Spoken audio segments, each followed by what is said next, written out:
Hello à tous, donc je suis ravi de vous retrouver ici.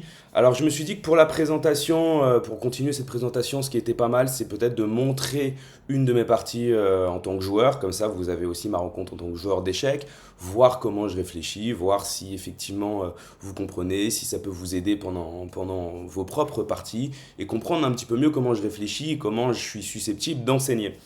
Ok, j'ai choisi une partie délibérément, donc une partie qui s'est faite il n'y a pas longtemps, donc au top 16. Je suis avec le club de Cannes, hein, c'est le club de cœur dans lequel je joue depuis tout petit. On joue contre un excellent club, on est en poule haute contre Mulhouse Philidor. Alors, j'ai les blancs ici, en équipe, ton équipe, elle peut choisir de te donner la couleur qu'elle veut. La mienne me fait tout à fait confiance, elle me donne les blancs, donc déjà ça signe que ok, je dois prendre mes responsabilités. J'ai un jeu plutôt agressif, ils misent là-dessus, et bon bah ok, je joue en équipe, je joue pour me défoncer encore plus pour mes coéquipiers. Cette partie est quand même assez particulière pour moi. Pourquoi? Parce que je joue une arme de grand maître. Je dois gagner les deux prochaines très fort, enfin très probablement pour avoir ma norme. Donc même d'un point de vue individuel, j'ai un gros challenge. Je joue en face un excellent joueur qui est grand maître, qui s'appelle Charnouchevich Alexei, donc d'origine russe, qui vit maintenant en France. Grand maître, vous voyez son hello. Donc ça va être une partie assez intense quoi. Va falloir se donner. Je l'ai choisi pour des raisons très précises, mais je les expliquerai pendant la partie. Donc, on va y aller et c'est parti, je vais vous montrer ça.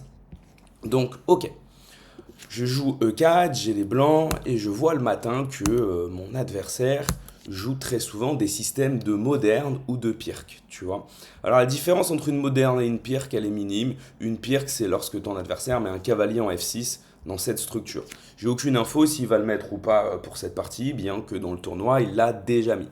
Donc je me prépare un petit peu le matin, puisque voilà, j'ai pu observer les parties.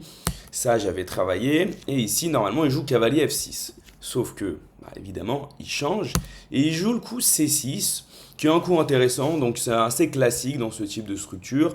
L'idée, c'est que tu contrôles le centre. Peut-être qu'à un moment, tu vas pouvoir lancer des B5 si mon cavalier est en C3. On y reviendra. Tu retardes un peu la sortie du cavalier. Tu peux peut-être sortir la dame. Jusque-là, rien d'anormal. Je me dis que je vais jouer KC3. Et là, il y a un coup qui me chiffonne un peu et qui me sort complètement de ma prépa. De toute façon, dans ce tournoi, je n'étais qu'une seule fois dans ma prépa. Enfin, deux fois peut-être, allez. Donc l'adversaire joue dame B6. Dame B6, c'est un coup un peu particulier, ça sort sa dame rapidement, mais ça pose un problème sur le pion B2. Étant un joueur agressif, j'avais évidemment préparé des systèmes avec dame D2 et grand roc pour essayer d'attaquer le roi adverse qui probablement irait ici, du côté du petit roc. Les rocs opposés donnent des grosses positions d'attaque. Ok, allons vite au fait. Mon adversaire joue dame B6 et alors là, je suis complètement perdu. En fait, j'ai un souvenir, c'est une partie que j'ai jouée quand j'avais 9 ans contre un 2150 qui était ouais, un bon joueur quoi. Et je me rappelle, mais alors c'est vague, que le bon coup ici c'est A3 pour protéger le pion B2. Pourquoi A3 protège le pion B2? Parce que sur dame prend B2, je joue cavalier A4 et la dame adverse est enfermée. Elle n'a plus de case. Tu vois, le bonus d'A3 c'est que je contrôle la case B4. Donc il n'y a pas de dame B4, pion prend. Et si tu es en B5, il y a mon fou. Enfin, tu vois, il n'y a pas de case quoi. Donc assez smart. Bon, évidemment, j'attends pas à ce que mon adversaire tombe dedans. Il joue cavalier F6. Je me dis, il menace des idées de KG4. Et là, je suis un peu perdu parce que d'habitude, je joue avec dame D2 grand roc, quoi, tu vois. Donc là, le problème, c'est que si je fais dame D2, je prends dame prend B2. Il attaque ma tour. J'ai juste perdu un pion. Hein. Cette fois-ci, il n'y a pas de cavalier A4, dame prend tour. Donc en fait, je commence à réfléchir et je me dis, c'est un peu embarrassant parce que je sais absolument pas comment jouer. Donc je vais devoir prendre mon mal en patience, probablement jouer H3, tu vois, comme je fais, pour empêcher les KG4, sortir mon fou, roquer, et puis juste abandonner les grosses idées d'attaque. Ok, mon adversaire joue petit rock, ce qui est à peu près logique. Déjà, là, je sais pas trop où mettre le fou. Mais tu vois un peu que je suis en galère. Hein. J'ai 1h15, je me dis, je me fais sortir de ma prépa, j'ai une position, je suis pas sûr de savoir comment jouer. Tu vois, la position, elle est ok, tu te dis, oui, bon, il n'y a rien de spécial. Ouais, mais comment jouer? J'en ai aucune idée. Tu vois, je commence à réfléchir et je me dis qu'est-ce que je fais. Donc je dois sortir mes pièces, tout ce qui est inhérent à D5, hein, évidemment l'adversaire va jouer C5 probablement. C'est pas si grave, il peut même reculer la dame. C'est pas tellement un problème pour lui, tu vois. Donc sur petit roc, je me dis ok, je dois sortir mes pièces, est-ce que je mets mon fou en E2, en D3, comment je joue après? C'est des questions qui commencent déjà à me chiffonner, tu vois, mais bon, je me dis ok, il faut jouer vite, la prise de décision viendra plus tard. Donc quel coup je dois jouer, un vrai plan, le moment critique, ça viendra un peu plus tard. Pour l'instant, je me dis sors tes pièces Gary, il a 1h30, t'as déjà 20 minutes en moins presque, bouge-toi un peu, il joue KBD D7, tu vois, assez rapidement, hein, le temps ça compte. Le temps, ça compte parce que le moment critique, tu auras beaucoup moins de temps que ton adversaire, il pourra te mettre la pression. Et puis, c'est un bon indicateur de savoir si ton adversaire souffre ou ne souffre pas. Donc là, je joue petit roc, je me dis, allez, dépêche-toi un peu, je joue dame D2, il joue tour E8. Bon, tu vois, il commence à réfléchir un peu. Je sais pas trop comment jouer ici. Tu vois, je sais pas trop comment jouer. Je me dis, je vais échanger les fous de case noire, fou H6. Mais tu vois, je passe du temps déjà. Là, je passe 20 minutes. Pourquoi? Parce que je me dis, fou H6, ok, super, mais c'est quoi la suite? Je réfléchis à jouer des A4 parce que je me dis que probablement le plan de mon adversaire ici, c'est de jouer B5. Donc je me dis peut-être que je peux le ralentir, mais est-ce que c'est si grave? Et surtout, qu'est-ce que je vais faire après? Là, ça commence vraiment à me chiffonner, tu vois. Là, je me dis vraiment, mais ok, mais c'est quoi la suite? Il va falloir trouver un moment ou à un autre un moyen de m'activer, de trouver un plan clair. A4 ne me satisfait pas tant que ça, j'ai du mal à avoir une vraie profondeur dessus, c'est-à-dire à voir qu'est-ce qui va se passer derrière. Je me dis, ok, on va opter pour fou H6, je suis un joueur d'attaque, je vais mettre les pièces sur le roi, et je me fais confiance pour trouver plus tard. Mon adversaire, il joue E5, tu vois, 1h17. Alors évidemment, il va pas prendre, hein, parce qu'il amènerait madame ici, ce qui serait plutôt une bonne chose. L'échange des fous de case noire n'est pas dramatique, donc les noirs ne sont pas obligés de jouer un coup comme fou H8. Ce sera assez passif. Finalement, je vais pas le mater, tu vois. Là, on a du mal à voir comment. J'ai petit roquet, j'ai pas de pièces disposées à l'attaque, je n'ai pas de pièces sur l'aile roi. Mon adversaire joue E5. Ok, c'est logique, il conteste un peu mon centre et mon avancée. Et là, ok, je commence un peu à souffrir. Là, je me dis, ok, bon, le pion D6 peut être faible quelquefois s'il prend, tu vois. Donc, je vais jouer un coup comme tour à D1, mais là, ça commence à être la pagaille dans ma tête. Là, je sais plus quoi faire, en fait. Je me dis, c'est quoi mon plan? C'est quoi mon plan? Et c'est terrible. Donc, je me dis, ok, mets une tour au centre, tu vas trouver. Et là, il joue B5, tu vois. Et en fait, le jeu des noirs est beaucoup plus simple. Là, je commence un peu à baliser, là, je commence à me poser, c'est là où ça va commencer à devenir intéressant. L'idée de B5, c'est quoi? C'est que probablement, il va jouer A6, il va prendre à un moment, K prend, et C5. Hein, tu vois? C'est-à-dire, si je fais rien, je te donne son plan là tout de suite, tu vois. Ça va être d'ouvrir un peu le jeu comme ça, jouer C5, on voit tout l'intérêt d'A6, c'est défendre le pion. Et si je recule mon cavalier en E2, je peux perdre mon fou, il sera enfermé. Si je le mets en F3, il va pouvoir mettre son fou en B7. Son fou qui n'avait pas tellement d'avenir maintenant, mais qui vient justement de lui trouver une diagonale forte avec cette prise au centre et cette poussée du pion C. Il attaque mon pion E. C'est pas facile à jouer en fait cette pause. En fait c'est facile pour les noirs, ils vont se demander quand est-ce qu'ils poussent, ils vont mettre la pression sur ce pion, et moi j'ai pas d'idée quoi. Donc je me dis ok c'est un peu douloureux.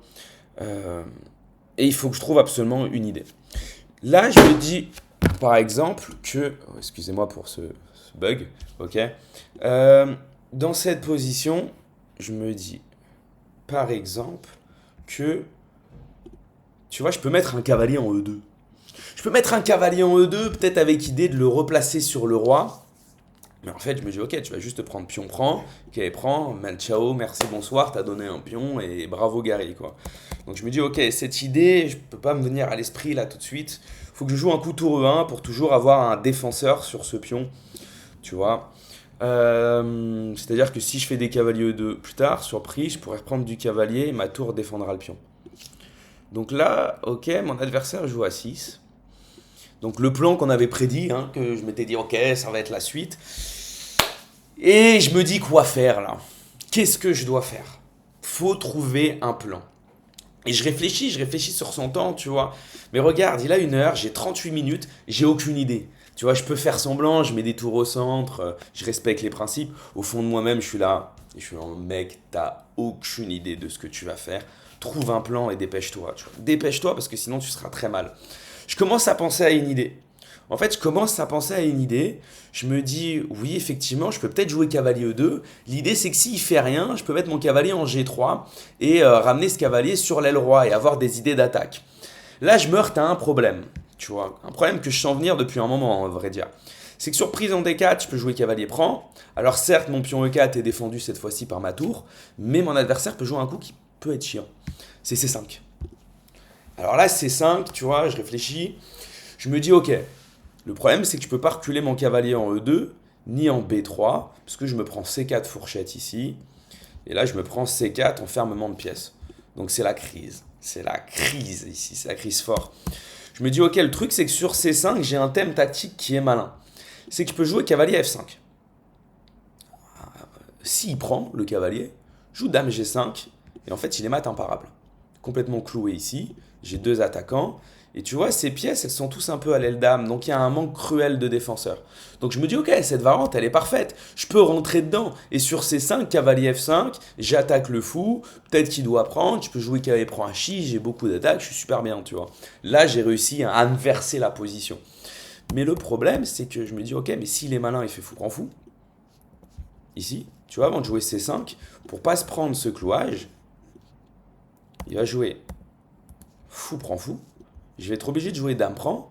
Et là, il fait C5. Encore une fois, si je recule le cavalier en B3 ou en E2, je me prends C4. Et ciao, hein, ciao bonsoir pour mon fou. Ciao bonsoir pour une de mes deux pièces. Donc ça me va pas du tout. Cette fois-ci, si je joue cavalier F5, il fait pion prend. Bon, là, j'ai plus de clouage sur le fou. Tu vois, il a disparu. Je sais pas trop comment jouer. Je me dis, putain, je donne une pièce, je suis pas super bien, quoi. Et donc, je réfute un peu cette idée dans ma tête. Et je reviens au point de départ et je me dis, mais qu'est-ce que tu fais ici? Tu vois, j'y pense depuis 2-3 coups parce que je la vois venir, cette position. Je me dis, ok, qu'est-ce que tu fais? Quel peut être mon plan? Il va prendre en D4, il va jouer C5 et je suis foutu. Et là, je me dis, écoute, mec, t'as pris les blancs dans une partie importante pour ton équipe. Tu joues pour ta norme de grand maître, t'es en train de souffrir. Je suis en train de me dire des trucs dans ma tête, vraiment, je suis juste en train de me dire, ok, je suis nul, quoi. Le mec fait une ouverture à peu près normale, je comprends rien, je connais rien, j'ai pas d'idée. Je me dis, qu'est-ce que je fais? C'est un peu la honte, tu vois, je commence un peu à être critique à mon égard. Puis je me dis, ok, c'est bien de se critiquer, mais c'est un peu facile. Tu sais, je dis ça des fois à mes élèves, parce qu'on traverse les mêmes choses, quoi. Je me dis, ok, c'est un peu facile de te dire que juste t'es nul et que tu n'y arriveras pas ou que t'as pas d'idée et tout. Je me dis, à un moment, il faut que tu agisses. Si tu dois agir, c'est maintenant. Donc dépêche-toi. C'est un échiquier. Tu vas mettre ta tête entre les mains et tu vas trouver une idée et tu vas forcer à trouver une idée active. Ne joue pas des coups lents, quoi. Pose des problèmes à ton adversaire. Trouve des idées un peu saugrenues qui peuvent lui faire mal. Et je cherche, j'en trouve pas, tu vois. Et je me dis, ok, vas-y, c'est pas grave. On va continuer à trouver quelque chose. On va se battre un peu, tu vois. Et là, je me dis, attends, je vais recreuser ce que j'ai calculé plus tôt. J'ai calculé cavalier E2. Et je me suis dit, sur prise en D4, cavalier prend D4, fou prend H6, c'est chiant. Dame prend. C5, t'as pas d'autre coup de cavalier F5. Prise. Et je me dis, peut-être là, il y a un truc à trouver parce que toutes ces pièces, elles sont sur l'aile dame. Et moi, j'ai des pièces qui commencent à s'activer. J'ai un cavalier qui peut être pas mal. Il y a une colonne qui peut être ouverte. Et j'ai un fou qui rêverait d'être en attaque. Et là, je trouve une idée magique. Et franchement, je monte cette partie parce que tout ce que j'ai traversé là, c'était très difficile. Et tu sais, il y a un moment où tu creuses, tu te bats. Tu trouves une idée. Et c'est la suivante. Ici, je me dis E5. Je me dis E5. Il est obligé de prendre du pion, tu vois. Parce que j'attaque son cavalier. Bon, tu vois, s'il bouge, merci, je prends, j'attaque, je menace mat. Mon cavalier arrive. Ce cavalier est en l'air par la tour. Ok, bon, il va être obligé de prendre. Du pion, hein, pas du cavalier, parce que y a lui qui traîne. Hein, donc ça va pas. Donc il va être obligé de prendre du pion. Et là, je me dis, ok, je continue, fou prend F5. Et en fait, j'arrive à un moment assez intéressant. Je me dis, ok, j'ai une pièce de moins. Mais je me pose une question qui est hyper importante. C'est je me dis, qu'est-ce qu'il fait? Qu'est-ce qu'il fait avec les noirs? Moi, mon prochain coup, c'est cavalier G5. Je ramène un attaquant sur le roi. Toutes ces pièces sont disposées à l'aile dame. La dame sert à rien. La tour est hors jeu. Le fou est hors jeu. Je me dis, ok, qu'est-ce qu'il fait? C'est quoi son coup? Moi, j'arrive avec cavalier G5, tu vois. Donc, je commence à réfléchir. Je me dis, ok, il peut pas jouer cavalier F8 parce que je fais dame prend F6. Je gagne un cavalier. Je me dis sur des coups comme fou B7, je peux jouer cavalier G5, c'est très fort, je rajoute un attaquant aussi. Donc là, pareil, pas de cavalier F8 pour rajouter un défenseur, dame prend, tu vois. J'ai même des idées tactiques marrantes où je sacrifie un petit peu, mais je commence à avoir pas mal d'attaques. Ça aussi, ça rentre dans ma range. C'est pas forcé, tu vois, je préfère nettement cavalier G5, mais ok. Du coup, je me dis, bon, le truc c'est que je vais jouer cavalier G5, il va vouloir jouer cavalier F8. Le problème, c'est ce cavalier qui est en l'air. Du coup, je me dis, attends, il peut peut-être jouer dame B6. Donc je calcule, hein, depuis que je joue cavalier E2, hein, je suis beaucoup plus en avance que ça, hein. Là, je vous montre ce que j'ai calculé. Et donc, cavalier G5, je me dis, ok, là, logiquement, il peut jouer cavalier F8, tu vois, il défend H7. Mais je trouve un truc marrant, c'est que lui, il est cloué. Et donc là, je me dis, ok, ça veut dire que là, j'ai forcément une tactique. Je peux jouer un coup, genre, fou prend H7 échec. Il est obligé de prendre. Tu vois, s'il joue roi H8, il est mat, donc ça, c'est magnifique. Il peut être obligé de faire ce cavalier prend, hein, il ne peut pas prendre de lui parce que sinon, ciao, bonsoir pour la dame. Donc il va être obligé de prendre là. Et là, je fais cavalier prend cavalier, j'attaque ce cavalier cloué. Et en fait, je me dis, mais c'est méga chaud pour lui là. Là, je commence à avoir plein d'attaques, plein d'idées de jeu. Et lui, bah, c'est pas le cas. Tu vois, c'est vraiment pas le cas, ça commence à être trop difficile. Je me dis, ok, j'ai même cavalier prend H7 ici, qui est marrant, cavalier prend fou prend, c'est à peu près les mêmes lignes. Je vais avoir une découverte intéressante. En fait, je me dis, je commence à être gagnant. Et je vois qu'ici, il manque de ressources complètement mon adversaire. Je me dis, c'est magnifique, je viens de péter une pièce gratos, hein, parce que c'est vraiment une pièce, 6 contre 6, mais l'activité compense largement le matériel donné. Je suis un joueur très actif et là, je me retrouve, tu vois. Et là, je me dis, pour la première fois de la partie, attends, j'ai une visu sur des positions qui me plaisent avec de l'attaque et mon adversaire il va devoir souffrir et défendre ça. Du coup je me dis magnifique. Donc là je trouve cette idée, donc ça va très vite tu vois, je trouve cette idée en 7 minutes 40, donc tout ce que j'ai dit avant ça commence à se passer dans ma tête, ça commence à fuser. Et je trouve cette idée et je suis rassuré tu vois. Là je me lève, je me dis je vais me prendre un petit café et je vais être de retour pour la bataille parce que finalement j'arrive dans la partie, je suis là et je pose problème. Cavalier E2 est correct, hein. Tu vois, si tu... En fait, cette partie, elle est marrante parce que si tu regardes avec l'ordi, ce coup, il est tout à fait normal, c'est le meilleur. Mais en fait, ce que tu es obligé de voir pour comprendre que c'est bon, c'est énorme. C'est tout ça, tu vois. Et là, mon adversaire, il commence à tanker.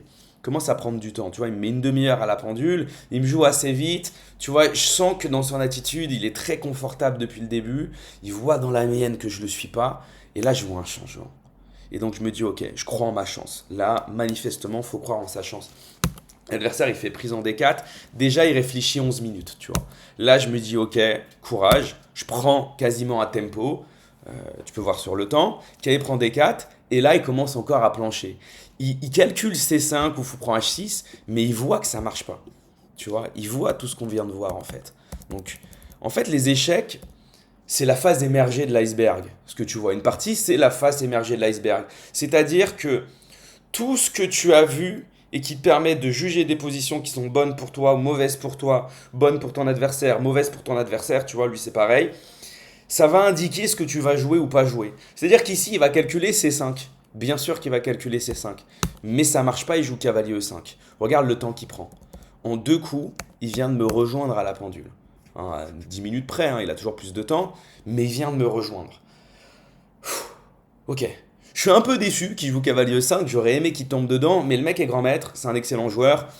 Ok, si moi je le vois, il est susceptible largement de le voir aussi, quoi, tu vois. Donc il joue cavalier E5, mais déjà ça me rassure, je me dis ok, si j'avais loupé un truc dans cette variante et que ça marchait pas, autant te dire que j'aurais eu un peu l'air bête, hein, je suis MI 24-20, tu vois, je joue pour une arme de grand maître et je risque de me faire raser en 20 coups. Pas agréable, mais il se trouve que en fait ça marche. Donc bon, ça me conforte un peu, ça me donne confiance, parce que moi je suis un joueur qui, même si j'ai un style très agressif, je doute souvent, j'ai souvent peur en partie. J'essaie d'être courageux, tu vois, c'est un bon moyen pour toucher son courage, les échecs. Mais du coup, ça me redonne un peu confiance, et ok, c'est pas mal, tu vois. Donc ici, il joue cavalier E5, ce qui est assez logique, il sort son fou, tu vois. C5 ne marche pas, hein, C5 fou B7, qui aurait été logique pour améliorer son fou. Donc il vient jouer cavalier E5, ok, il met un cavalier au centre, sort les pièces. Bon, là je prends E5. Je pourrais prendre en G7, mais je me dis quelque part ça je le fais quand je veux. Donc autant me laisser le temps. C'est pas lui qui va prendre parce que je vais faire dame prend. Je vois pas d'autre idée, tu vois, malheureusement ici. Je sens que je suis un peu obligé de prendre. J'ai pas d'autres coups, hein. Si je bouge ce cavalier, il va prendre ici. Le fou ici en C8, il contrôle F5, donc hein, ça interdit toutes mes idées comme ça. Je me heurterai à prise, je dégrade ma structure, fou prend F5, et ben, malheureusement, les noirs s'en sortent bien, tu vois. Je vais être obligé de faire pion prend, bon, super, tu vas bien. Tu vois, structure horrible, aucune attaque. Donc ça, j'élimine. Ouais, et je me dis, ok, je suis obligé de prendre, pion prend. Cavalier F3, pareil, cavalier F5, fou prend F5, c'est pas si grave pour lui, puis on prend, et vous voyez ici, il peut prendre de l'espace au centre avec E4, le cavalier, la tour protège, je peux pas prendre le pion, je dois reculer, c'est très agréable pour les noirs. Donc ok, je me dis ok, qu'à cela ne tienne, je joue cavalier F3, et là je commence à réfléchir sur cette position, même vous, hein, vous pourriez vous dire ok, quel est le coup logique des noirs ici? Bon, je réfléchis, tu vois, j'ai 20 minutes hein, d'ailleurs, hein, donc je me dis, ok, maintenant il va falloir que je joue plus vite, il va falloir que je me fasse confiance, j'ai moins de temps, la position est à peu près égale, j'ai moins de temps, fais-toi confiance, comprends Gary la pause, essaye de faire quelque chose, débrouille-toi. Donc je réfléchis pendant que c'est à lui de jouer. Je me dis, ok, un coup logique, ce serait de jouer C5.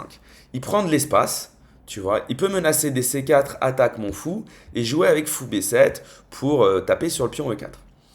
Je réfléchis dans ma tête et je me dis là évidemment j'ai qu'une seule ressource, c'est de jouer C4. C4 c'est très intéressant parce que s'il prend fou prend, il se crée un nouveau pion faible.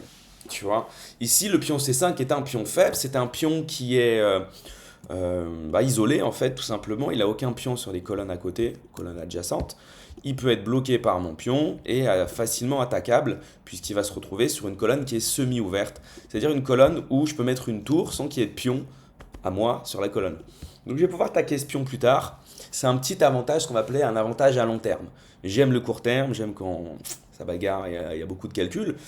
Mais ok, il y a un moment, il faut savoir ouvrir sa palette, c'est très important. Et je me dis, ok, je vais avoir un avantage à long terme dessus. S'il ne prend pas ici, parce qu'il n'est pas obligé de prendre, tu vois, il peut jouer un coup comme fou D7, je me dis tout simplement, j'ai gagné de l'espace avec C4, un moment ou un autre, je vais pouvoir prendre, le pion C5 sera en visu, donc je vais peut-être pouvoir mettre une tour en C1, et à terme, mettre la pression sur ce pion. Donc je me dis, ok, ça peut aller. Mais c'est quand même le coup que je pense le plus probable, et c'est pas pour autant que je suis mieux avec les noirs, hein, avec les blancs. Tu vois, c'est à peu près égal, hein, faut pas se mentir. Mais il joue cavalier H5. Donc je me dis, ok, bon, probablement un jour ou l'autre, il veut mettre un cavalier sur F4. Ça me paraît pas si dangereux en l'espèce, et je vais profiter du fait qu'il n'ait pas joué C5 pour jouer C4 moi-même. Pourquoi c'est intéressant? Car maintenant tous les C5 sont interdits, il perdrait le pion B. Tu vois? Je me dis aussi un C4 intéressant parce que prise fou prend, j'ai un avantage à long terme sur le pion C6. On se retrouve encore une fois avec un pion faible.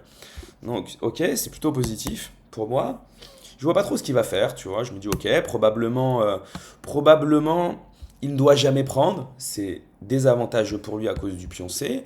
Donc il va devoir trouver un plan, peut-être pour pousser C5 un peu plus tard. Moi je pense que C4 c'est un bon coup et que je prends un petit avantage parce qu'il se retrouve face à un problème.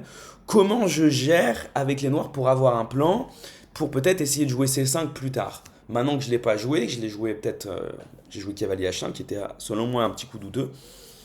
Ok, c'est ça le problème des noirs. Comment ici je règle le problème, sachant que les blancs à un moment ou un autre peuvent prendre, mettre une tour en C1. C'est les blancs qui vont être à l'initiative ici. Donc il joue fou E6, son idée est logique, c'est qu'il s'attend à ce que je prenne en B5, prise en B5, il a égalisé au niveau de la structure et on est dans une position à peu près égale. Sauf que je me dis évidemment je ne vais pas prendre, et là je vois un thème tactique marrant. Je me dis attends, c'est ce que je vais faire, je prends G7, tu vois je le joue très vite hein, d'ailleurs, il est obligé de jouer roi prend, cavalier prend, laisserait un peu tu sais, de l'activité, tu as un mauvais cavalier, je vais pouvoir mettre une dame en H6 à un moment ou un autre, ramener un cavalier en G5, beaucoup d'attaques. Donc il va devoir jouer roi prend G7. Là je me dis le pion E5, il n'est protégé que par la dame, attaqué par mon cavalier. Donc je vais jouer dame C3. J'attaque le pion E5, mais pas que. J'ai une petite idée aussi derrière, c'est que je crée un vis-à-vis. Donc ça c'est du calcul, tu vois. Je crée un vis-à-vis entre les deux dames, mon adversaire serait obligé de jouer F6, hein, c'est pas la partie, pour protéger E5, mais à ce compte-là, il se prendrait pion prend pion. Il ne peut pas prendre du pion C car dame prend dame échec, donc il est obligé de prendre du pion A, sinon il a juste donné un pion. Fou prend B5 et j'ai gagné un pion, j'attaque C6, pion de plus, grosse attaque, toute chiben. Là, autant te dire que j'ai jamais été aussi bien de la partie. Alors, je me dis, attends, c'est génial. Donc, ça veut dire que mon idée, sur Dame C3, il va être obligé de prendre en C4, du fou, peut-être du pion, tu vois. Allez, mettons du pion, c'est la partie. Je fais fou prend C4, et maintenant après fou prend, dame prend, le pion C6 est faible, et j'ai réalisé ce que je voulais. C'est-à-dire que je crée un pion faible, et je vais pouvoir taper dessus maintenant. Une tour en C1, et aucun pion ne pourra le protéger. Donc il est faible. Tu vois, donc je me dis, attends, Gary, là t'as fait du bon boulot, là t'as réussi à revenir dans la partie, et t'as clairement un avantage à long terme qui se situe sur le pion C6 de mon adversaire, tu vois. Donc, ok, plutôt chouette. Il me dit c'est cool et tout. Euh, Tu vois, donc là j'ai 20 minutes, il a 23, je me dis je le rattrape enfin à la pendule, on est au même niveau, je mets la pression, c'est une belle nouvelle. Tu vois, donc je crois en ma chance. Là il y a un petit truc qui me dit tu vas peut-être ramener un point à l'équipe, ta norme elle est pas foutue. Tu vois, au début j'étais en mode bon, ma norme, je joue rarement, donc tu vois, je m'attendais pas à faire une norme ou jouer pour une norme au début de tournoi. Mais je prends plaisir sur l'échiquier, ça joue pas trop mal, je me disais pourquoi pas. Donc tu as toujours ce spectre, tu as toujours une pression quand même, hein. Quand tu vises un objectif, tu as toujours une pression. Et parfois le souci de performance, comme si c'était un devoir de remplir ton objectif, ça peut être un frein aussi, tu vois. Donc j'essaie de le sortir de ma tête, me dis juste joue aux échecs, fais-toi plaisir. Mais par contre, pour une fois, tu as le droit d'y croire, quoi. Dans cette partie, tu peux y croire à nouveau. Ok, il joue cavalier F4. Donc son cavalier il le ramène vers l'aile roi, tu vois, sur une case intéressante. Je me dis ok, tout à fait normal. Bon, son pion C est une faiblesse. Donc je vais ce qu'on appelle le fixer. Je bouge mon pion B4, le pion C ne pourra plus bouger plus tard. Je vais pouvoir jouer tour C1 et avoir un avantage, encore une fois, sur ce pion. Mon adversaire ici joue tour E7. Bon, je pense qu'il protège la dame. En fait, je pense que tu vois, en jouant B4, moi, mon idée, c'était que je me disais un coup logique de mon adversaire serait de jouer à 5. Pourquoi? Parce qu'évidemment, la prise serait mauvaise, il ouvre la tour, et moi aussi, j'ai un pion faible en A3. Et si je prends pas, il va prendre en B4. Tu vois, si je joue genre un coup comme ça, hein, parce que je jouerai pas, mais il va prendre, sa tour s'ouvre, et le pion B4 peut être une faiblesse aussi. Parce que lui non plus n'a plus de pion qui puisse le protéger. Donc je me dis, ok, A5, ça serait logique. Mais moi, mon idée avec B4, c'est que je peux jouer B5, j'attaque le pion C6, tu peux pas prendre parce que t'es cloué, je mets la pression sur le pion C, si tu le pousses, je peux jouer un coup comme A4, le pion C5 est toujours faible car aucun pion ne peut le protéger, donc si aucun pion ne peut le protéger, ça veut dire que quand je l'attaque, il est obligé de rendre des pièces passives, c'est-à-dire des pièces qui n'ont pour objectif que de défendre, alors que moi mes pièces attaquent, donc elles ont plus d'espace. J'ai un pion B5 qui est un pion passé, protégé, donc c'est une force. Donc je serais complètement mieux. Donc ici il est malin, tu vois. Tour E7, ça a l'air de rien comme ça, mais c'est quoi l'idée? L'idée c'est que si je fais rien, il joue à 5, et cette fois-ci j'ai plus ma ressource B5 parce qu'après prise, dame prend C7, tour prend C7, et c'est un échange de dames. Donc ça marche pas, tu vois. Donc là, je me dis, ok, bon, faut poser des problèmes. Faut être actif et soit tu essayes d'empêcher son idée avec A5, ça a l'air compliqué, soit tu lui poses des problèmes. Et là, je me dis, ah, attends, j'ai un truc malin. J'ai un truc malin. Au début, je m'attendais à jouer un coup comme tour C1 qui aurait été très bien, très logique. Je m'attendais à A5, il va sacrifier le pion et probablement je vais avoir une finale où c'est moi qui pousse. Mais bon, c'est probablement égal car le pion va pas tenir trop longtemps, tu vois. Il va pouvoir l'attaquer très facilement. Je crois même que je m'étais dit cavalier D3 en fin de variante. Attaque la tour, tu vois, et si je joue ça, il va m'attaquer le pion. Je sais plus exactement ce que je m'étais dit, mais je me suis dit, ah, ça passe pas, ça passe pas. Donc, trouve une autre idée, quoi. Il a du jeu. C'est à peu près égal, c'est à peu près égal. Je me dis du coup, attends, je vais réfléchir. Tiens, j'ai une idée marrante. C'est qu'il peut jouer le coup suivant, si je peux jouer G3. Tu vois. Donc, dans cette position, je vais jouer G3. J'attaque le cavalier. Un coup un peu chelou, tu vois, parce que tu peux te dire, bon, il peut prendre H3. Moi, je m'attendais à ce qu'il aille en E6. Et je me suis dit, peut-être là, je peux jouer tour C1. Parce que sur A5, cette fois-ci, je peux prendre C6. Et en fait, le cavalier en D3, il m'agaçait, tu vois. Vraiment, j'avais pas envie qu'il aille là tout à l'heure. Je me dis en E6, il est moins important. Donc, tu vois, peut-être que je vais pouvoir mettre la pression. Qui plus est, en plus, ce qui est cool, c'est que mon cavalier en F3, cette fois-ci, il attaque le pion. Tu vois. Parce que la tour ne défend plus à cause du cavalier E6. Donc je me dis G3 c'est malin. Et en fait dans ma tête je me dis hey, il peut pas prendre le pion, tu vois. Il peut pas prendre le pion parce que son cavalier va être enfermé. Donc je calcule ça, tu vois, je joue G3, donc je prends 3 minutes, il prend, ok, bonne nouvelle, je me dis roi G2, le cavalier manque 2 cases, donc on pourrait croire qu'il est perdu, mais il peut jouer dame C8. Alors attention, le cavalier manque 2 cases, mais ici je me dis enfin, je réfléchis sur son temps, tu vois. Je me dis, ok, ne crois pas non plus au Père Noël, hein. Tu vois, crois pas non plus que tour H1 gagne la partie parce que tu gagnes le cavalier. C'est vrai, c'est logique, il aura plus d'espace. Mais là, je me dis, bon, calme-toi, il va te faire échec et ça va pas te faire rire. Sur pion prend cavalier, dame G4 échec. Cette fois-ci, c'est lui qui me met le thème qu'on a vu début de partie. Si je joue roi F1, dame prend cavalier, attaque les 2 tours, franchement, c'est chaud. C'est chaud de night là, tu vois. Donc je serai obligé de ne pas prendre le cavalier. Et en fait, tout va bien pour lui. Il a juste gagné un pion. Il va pouvoir mettre un peu la pression. Je ne suis pas fan. Mais j'avais vu que sur dame C8, je me suis dit, ok, écoute, tour H1, ton problème, Gary, encore une fois, c'est que sur KF4, pion prend, dame G4, roi F1, et ton cavalier F3, il est en l'air. Ok. Du coup, je me dis, attends, sur dame C8, je peux jouer, qui menace cavalier F4, hein, d'ailleurs, hein. Tu vois, il menace encore ça. Je peux jouer dame C3. Ça a l'air de rien, mais j'attaque le pion E5 avec mon cavalier. Si mon adversaire joue cavalier F4 échec, cette fois-ci je peux prendre. Parce que sur dame G4, roi F1, dame prend F3, dame prend dame. Et là c'est ciao, bonsoir, j'ai gagné une pièce et je vais l'emporter. Hein, tu vois, je me fais pas trop de billes là-dessus. Donc tout va bien. Roi F1, échec, je m'en fous, hein, je joue roi G1 ou roi E2, j'ai une pièce de plus. Donc je me dis, ok, KF4, pas possible, en plus j'attaque E5. Du coup j'avais calculé quand je joue G3, je calculais, ok, il peut faire F6, je vais jouer tour H1, et là, en fait, c'est hyper cool pour moi, puisqu'il ne peut plus jouer cavalier F4. Puis on prend dame G4 échec, roi F1, c'est toujours le même problème. Et je calcule aussi un autre truc marrant, hein. Ah oui, ça j'ai oublié de le dire, c'est que sur dame C3, je m'étais dit, attends, il peut, et j'espérais qu'il tombe un peu dedans aussi, hein, j'avoue. Des fois, t'espères que ton adversaire fasse une faute et que tu te dises, ok, vas-y, c'est cool. J'ai un style agressif, donc si tu veux dire que des fois on peut se perdre dans les lignes de calcul, moi je peux me perdre, mes adversaires aussi.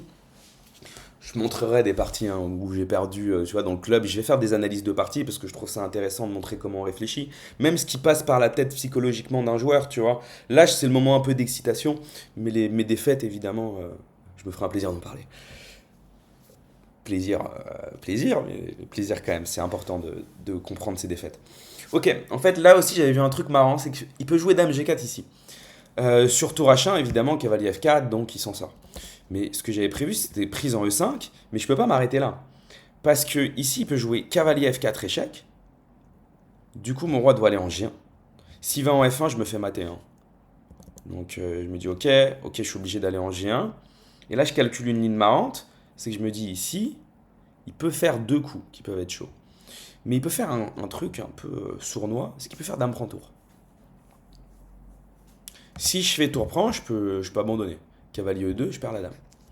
Mais le truc, c'est qu'ici, je peux jouer cavalier G4 échec, découverte.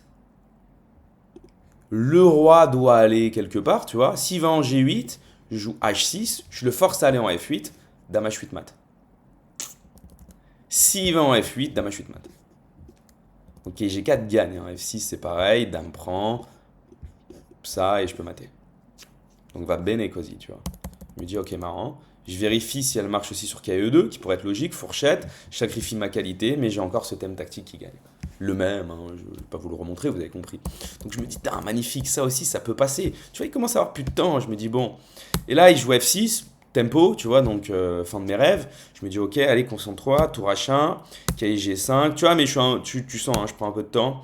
Tour H1, prise en G5, prise ici. Ça, j'avais vu de base, et pour moi, j'estimais que la position est bonne. Maintenant, moi, je me considère plus comme un joueur qui aime bien le calcul, avec un style agressif. Parfois, j'ai des doutes sur mes compétences de joueur technique, c'est-à-dire que j'ai un désavantage à long terme. Tu vois, il a une mauvaise structure de pion. Et j'ai des petits doutes. Des fois, je me dis, est-ce que je suis bon là-dedans? J'ai un peu peur, tu vois. Là, je me dis, bon, t'es bien, évidemment, t'es mieux. Quand même, meilleure structure de pion. Mon pion, je vais le regagner. Il y a trop de faiblesses. Mes pièces sont trop actives. Mais ouais, je me dis, si ça se trouve, je vais avoir du mal à convertir ça, quoi.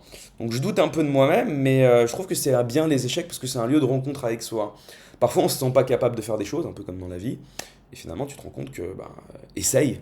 Et peut-être que ça marchera. Et là, je me dis, allez, il y a quelque chose à aller chercher, il y a une norme. Montre-toi que tu es capable de faire d'autres choses. Calcule, accroche-toi, joue avec ta compréhension de jeu et tu peux avoir des bonnes surprises. Tu vois, j'ai 24-50, mais je suis pas confiant, hein.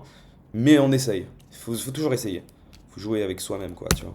Et se dire, ok, j'ai tout donné. Donc, je joue tour D6. Jusque-là, c'est à peu près logique. J'attaque le pion C. Et tu vois, il peut pas trop bouger, quoi. Il peut pas jouer C5, pion prend pion. Donc, il est obligé de jouer genre tour C7. Défend le pion C6. Et là, je me dis, dame prend un 5 échec. Donc, je gagne. Donc, en fait, tour D6 regagne mon pion de moins. Bon, il joue bien. Il joue à 5. À 5, l'idée, c'est d'avoir du contre-jeu. Si je prends C6, c'était tout à fait possible. Il peut jouer genre dame bouge en B7, tu vois. Il met une pression sur le pion E4, il met une pression ici. C'est pas si simple pour moi, en fait. Tu vois, ou même dame G4, je crois que j'avais peur. Non, dame G4, c'est F3, ça va. Mais je me suis juste dit dame D7, dame B7. Et en fait, ouais, j'ai gagné un pion, mais c'est quoi la suite, quoi? Et je me dis, là, j'aime bien que le pion C6 soit une faiblesse pour lui. On n'a plus beaucoup de temps tous les deux. Je vais lui poser des problèmes. Et donc, je joue le coup dame D2 qui est assez malin. L'idée, c'est que je menace le pion G5. Et je prends la colonne D. Tu vois, et j'empêche à mon adversaire de s'activer. Je peux prendre A5 aussi à certains moments. Ok, je vais avoir du jeu. C'est juste ça, hein. Mon idée, c'est simplement avoir du jeu. Ici, tu vois, je m'attendais à un coup comme H6. Je me rappelle que je m'attendais à ça. Et je me suis dit, là, j'ai une idée coquette. C'est tour C1. Et menace, tour prend C6. Et cette fois-ci, tu vois, G6 sera faible. Et en fait, je me dis, il peut pas trop défendre. Genre, s'il fait tour A6, bon, déjà, c'est B5. Ciao, bonsoir. Et s'il joue un coup comme tour C7, je me dis, c'est la bonne nouvelle. Toutes ces pièces sont hyper passives. Et là, j'ai un thème tactique malin, c'est que je peux jouer B5. Donc, c'est ça que j'avais vu, en fait. Je me rappelle, là, en le disant. Sur pion prend, tour échec, dame prend, échec. Ça peut passer, hein. C'est pas si visible. Et s'il joue C5, ok, je vais pouvoir jouer B6 à un moment, ma dame va pouvoir rentrer en D5, j'attaque E5, j'attaque C5, je menace B6, je suis vraiment très bien. Tu vois, je préfère cette position que récupérer mon pion de moins. Parce que là, si tu regardes, tu te dis pas une seconde que les blancs ont un pion de moins. Tout ce que tu vois, c'est que les blancs ont des pièces beaucoup plus actives. Donc je me dis, en fait, franchement, c'est vraiment pas mal. Je suis vraiment bien, quoi, tu vois. Je suis super content de cette position. Et donc je me dis en fait H6 c'est la bonne nouvelle, mais évidemment les bonnes nouvelles, bah, tu les as pas tout le temps, et il joue pion prend B4. L'idée c'est d'ouvrir sa tour. Alors là je peux lui laisser la prise, mais je me dis il ouvre sa tour, je suis pas fan. Moi j'avais prévu de prendre en G5, j'attaque la tour E7, j'ai des idées de maths, ok, et je pourrais prendre plus tard. Là il joue dame E8. C'est vrai que je m'étais préparé à dame F8 dans ma partie. Je m'étais préparé à ça, et je me posais une question de ouf. Je me suis dit, ok, au pire, je peux prendre. Ce qui me saoule, c'est qu'il va jouer tour A2. Mais bon, j'ai pas trop de choix. J'avais quelques idées plus tard qui vont faire écho à la partie. Mais je me posais la grosse question, c'est est-ce que je peux pas prendre ici?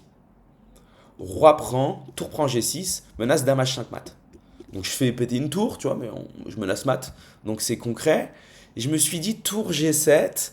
Et j'arrivais pas trop à. Je me suis dit dame H5, roi G8, tour H6. Et j'avais du mal à analyser cette position. Je menace tour H8 mat. Je me dis, en fait, il peut pas parer tour H8 mat. Enfin, tour H8. Donc, il va être obligé de genre bouger sa tour, style en E7.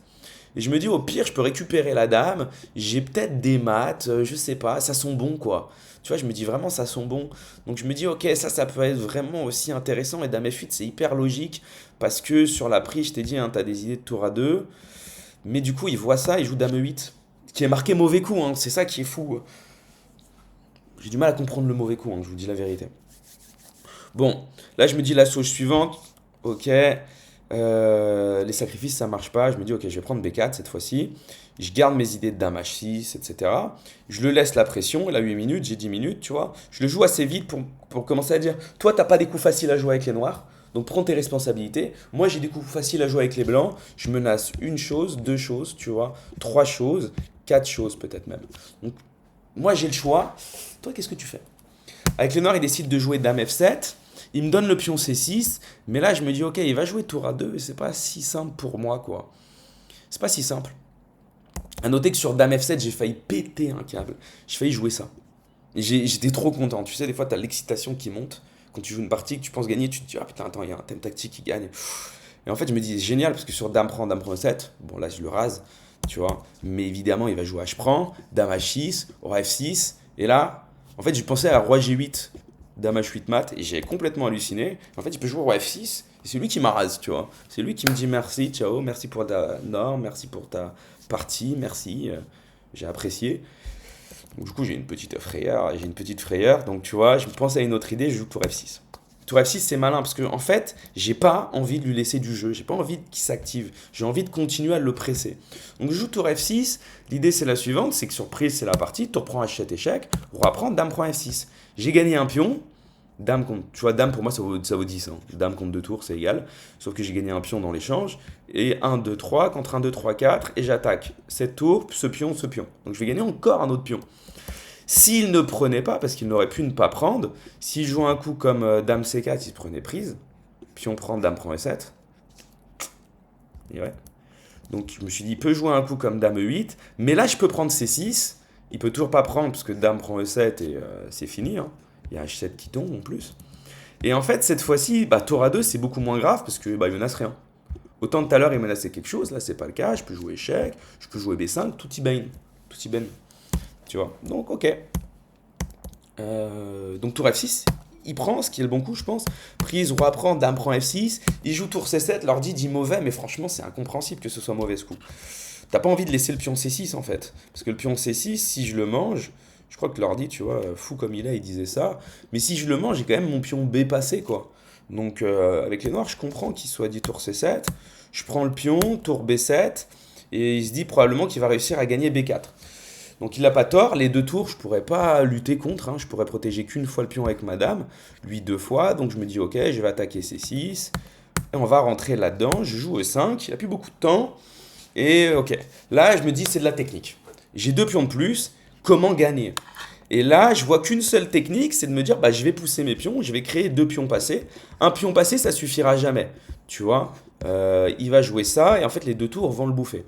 Donc il faut absolument qu'il soit protégé. Donc je me dis, ok, le seul plan de gain, ça va être de jouer F4 et essayer de créer un deuxième pion passé aligné. Et évidemment, ranger mon roi pour pas qu'il soit dans des réseaux de maths. Donc je trouve le plan de gain. Et après, il n'y a plus qu'à l'appliquer, tu vois. Donc je sécurise mon roi avant de pousser mes pions. Comme ça, quand il viendra en G7, ce sera plus sécure. Il joue ça et tu vois, on attend un peu. Et là, le plan m'a l'air plus ou moins correct. Et en fait, plusieurs fois dans le tournoi, tu vois, j'avais arrivé là. Plusieurs fois dans le tournoi, j'étais gagnant dans des positions. Mais j'avais du mal à conclure.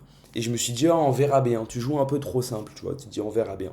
Et là, je me dis, non, c'est trop important. J'ai gâché, je crois, un demi-point comme ça dans le tournoi. J'aurais pu en gâcher plus. J'ai eu un peu de réussite. Même pas mal. Et donc, je me dis, ok, concentre-toi, essaye de trouver le meilleur coup pour gagner. Donc ici, je me dis, ok, si je pousse F5, le problème c'est que sur pion prend, roi prend, ok, je perds G4, tu vois. Et je peux pas prendre du pion, donc je suis échec. Je me dis, bon, je peux pas jouer roi F6, son idée avec tour B4, tu vois, roi F6 avec idée F5, hein, mais je perds le pion. Donc je me dis, ça marche pas. Si je pousse E7, ça marche pas non plus, il va récupérer ce pion, c'est pas agréable pour moi. Du coup, je me dis, ok, j'ai une idée marrante. C'est que je peux jouer un coup comme Dame A8. Ça n'a l'air de rien, comme ça. L'ordi dit douteux, mais c'est un très bon. J'ai pas peur de le dire, j'ai pas peur de le dire. En fait, je me dis, qu'est-ce qu'il fait ici? Là, la différence, c'est que si cette tour, elle bouge ici en faisant échec, je peux jouer roi F6, et elle était là, elle attaque espion, maintenant elle n'est plus que là, donc elle n'attaque rien. Et donc mon roi va pouvoir être soutenu par d'autres pions et pousser. Donc ça, c'est pas possible. Je me dis, s'il joue un coup comme tour GB7, alors cette fois-ci, je peux jouer Dame F8 pour menacer des échecs. Il peut pas jouer tour G7 parce que je prends la tour. Dame F8, je me dis il peut faire échec, je calcule F5. Non, je calcule juste roi F6, pardon. Roi F6, et ouais, non, ça gagne, roi F6. Mais il peut mettre 7 tours, pardon. 7 tours, et là je peux pas faire roi F6 parce que je perds la dame. Ça ferait mal. Donc je calcule F5, et là je me dis prise. Attends, non, c'est pas sur cette variante, je crois. Qu'est-ce que j'ai calculé là-dessus? Non, j'ai calculé F5, puis on prend.